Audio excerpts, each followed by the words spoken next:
So I have re-recorded this video, I think 3 times now, because I'm trying to find a way to talk about Diablo 4 in a way that allows us to have a conversation about the fact that it's a good game. I had a lot of fun with it. I'm still playing it, although only on about a once-a-week basis. I'm looking forward to playing it with my brother. Um, it has flaws, yes, but the difficult part about this is there is a certain subset of the gaming community who react to any product that Blizzard launches in the same way that they react to, Bethesda games or EA. There are some people who can't separate emotional reactions from logical reactions.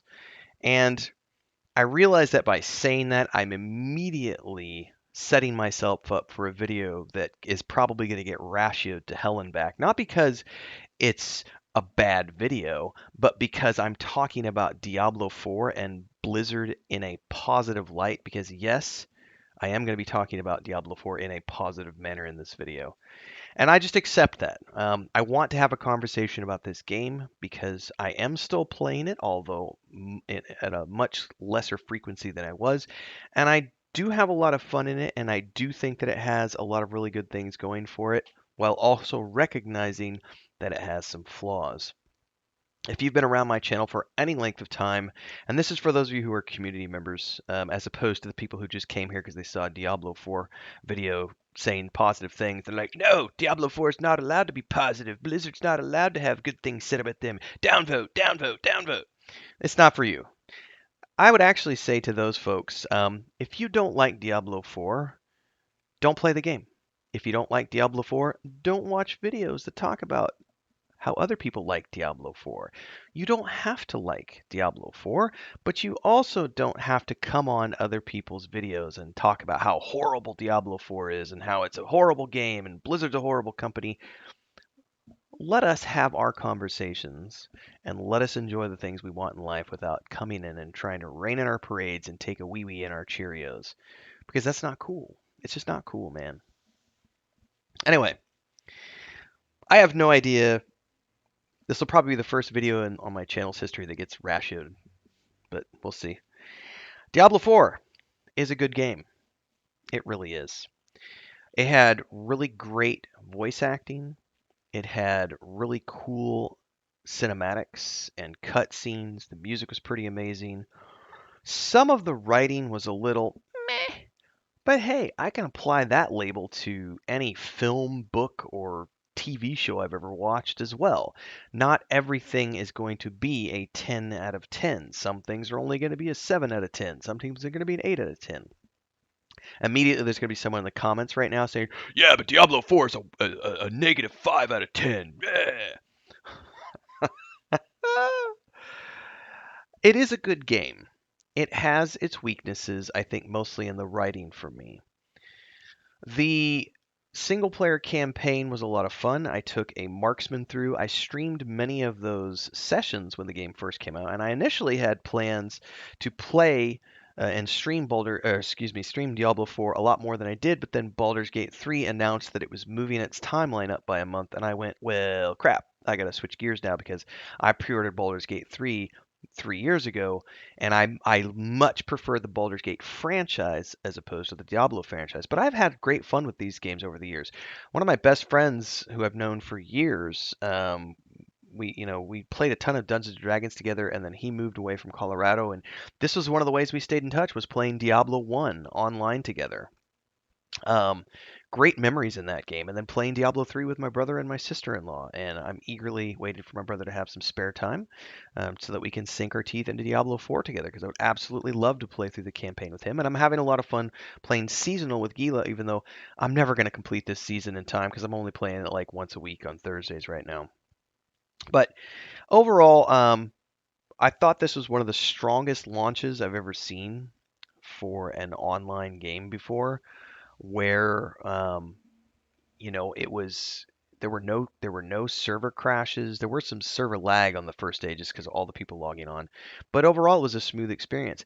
I love the fact that it has crossplay across all these different platforms and ecosystems.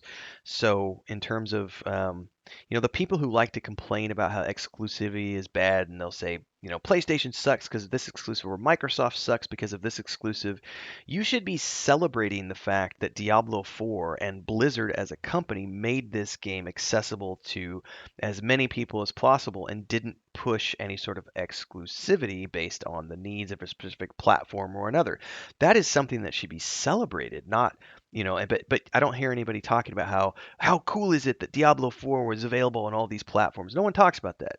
All anyone wants to talk about in terms of the vocal minority who make their voices heard through downvotes and screaming in the comments section and ranting on Reddit is how this game sucks because it has microtransactions. Well, I'm here to tell you that I have played this game since launch day. I paid $70 for the base game. Not once have I ever spent a penny beyond the box price to play this game. I've played 3 different characters now. I'm in the seasonal right now. The battle pass that's there has the free version or the paid version. What's in the paid version? Cosmetics. Do I care about cosmetics? Nah. Do I have cosmetics? Sure, because just by playing the game, you get access to hundreds of cosmetic items when you deconstruct legendary items. And so my characters have hundreds of cosmetic options already available to them without ever needing to spend a single penny on microtransactions. I have never spent a penny on microtransactions, and I never will spend a penny on microtransactions in this game. I don't need to. I get everything I want out of it just for that box cost. Am I against microtransactions? Nope. I have enjoyed the hell out of them in Lord of the Rings Online and Star Wars: The Republic. I've also paid for those games. I've also paid monthly subscriptions to those games over a year. Will happily pay monthly subscriptions to play those games because I love the IPs that they're based around. And if you've been around my channel for a long time, you know that I don't care who publishes games. I don't care who develops games. That does not impact whether or not I'm going to buy a game and enjoy a game. I'm going to play what I want to play and I'm going to enjoy it regardless of who publishes or develops it. And if it's a good game, I'm going to say so. And if I don't think it's a good game, I'm going to say so. But I don't let my emotions about company policies or certain people being the heads of company or whether or not a game has bugs, I don't let that impact me. So for me, Diablo 4 has been a very pleasurable experience. That being said, I didn't give it a 10 out of 10 review because I'm not a big fan of ARPGs. This is pretty much the only ARPG that I play. I pretty much just stick to, I like regular, like God of War, Jedi Survivor. I like those RPGs. I like my CRPGs like Baldur's Gate, Pillars of Eternity, things of that nature. But I've tried lots of different ARPGs and I just don't get into them because I'm not a big fan of just lots of AoE killing of mobs. The reason I don't mind it with the Diablo franchise so much is because I actually like the storyline and the lore and the mythology that they've created with this world of Sanctuary and Lilith and Diablo and the other things they've done with the angels and demons. I really loved some of that stuff in Diablo 3. Some of the, going to heaven and there was a lot of cool stuff in that game. So for me, the story is fun. The music was great. The world building was good. It all looks very good. It's been an extremely polished experience from my perspective. I've not had not once, not a single bug at all. I played on the Series X. I've never had a single bug. Some people have. I understand that. And I know some people look at the, like they had to pull the online store trading stuff down because of it, that exploit bug, and that proves that Blizzard just doesn't know how to program games and they should be shot. This goes back to the discussion we were having the other day about how all games have bugs. And you can't single out one company unless you're going to criticize all of them. You can't say that, as an example, From Software's, Elden Ring was the best game I ever played, and they are like this shining beacon, or insert company here, because that game, if you remember when it launched, the PC version in particular had horrible frame rate issues and stuttering across the board, and yet no one was out there rallying in a subreddit to tell everyone how they shouldn't play From Software titles. Like, right? But yet it had issues at launch. Every game has bugs. Every game has issues. The battle pass being, it's completely optional. Do I think that companies should charge a box price and also have microtransactions? Well, here's the thing. I realize that people have emotionally charged thoughts about that. And it's great to have discussions about that, but I don't think it's inherently evil because it's done in a way that is entirely optional. I am the perfect example, and I am living proof that it is optional. I've never touched a microtransaction in Diablo 4, and I never will because it's all cosmetic. I don't care about the cosmetics in this game because I don't have a front facing avatar the same way I do in Lord of the Rings Online or Star Wars The Old Republic. I'm playing from a top down perspective. I very rarely ever see my character's face other than loading screens. So it's not something that impacts me at all, and I don't feel compelled to participate. I'm also not a weak-willed individual, so I know some people have argued that, well, it's predatory, and there is some truth to that, but I would also say if we're going to have a discussion about companies that use predatory tactics for marketing, we should also look at every single company that has ever existed in the history of a capitalist society because Netflix, Ford Motor Company, AT&T, T-Mobile, Budweiser, you name it. Everybody out there has specialists who work on using manipulative marketing tactics and things to generate as much profit as possible. And if we're going to have this conversation, we also need to have a conversation about alcohol and tobacco because if we're talking about preying on the weak-willed, then we also need to talk about other addictive things and gambling and all this other stuff. So that is a greater conversation that can be had, but the thing of it is that it's optional. You don't have to participate in the microtransactions if you don't want to. There's no content locked behind a paywall. Zero storyline content. And I know some people will say cosmetics is content. That's another discussion that can be had, but I can also argue that I have accumulated hundreds, as I mentioned earlier, of cosmetic items in this game without spending a penny. I don't feel compelled to go out there and buy more. Like it just it's there for the people who want to. There is nothing in this game that is giving one player or another an advantage over someone else. Here's a game that did it in a way that was horrible, and I will talk about this. I'm gonna forget the name off the top of my head, but there was a Star Trek mobile game that launched a few years ago where you have a ship and I played it and the first 10 levels were really fun and then at level 10 you get pushed into the open world where it's PvP and I'm out there mining asteroids and I immediately got annihilated by player after player after player after player who were running around in the ship that you could purchase for like $50 in the store, which was way better than the ship that you got for playing the free version. And so they were able to just annihilate me because they spent money, and that was pay to win. There is no pay to win in Diablo 4 because there's no story progression, there's no edge that another player gets over another by participating in a cosmetic cash shop. Again, greater discussion that we could have in another video. What's up, everybody? Quick commercial break here to give it a shout out to our guild champions, who are the highest tier memberships here on YouTube. Ancient Entity, Assassin Gamer 94, Bubbaloni Rising, Crazy's Relative, Mujin, and Remedy. Thanks so much for the highest tier membership. And thanks to all of the members who support the channel, because you keep me doing this full time. You too can become a supporter if you're new here. Don't forget to like, subscribe, and hit that bell icon so you never miss an update.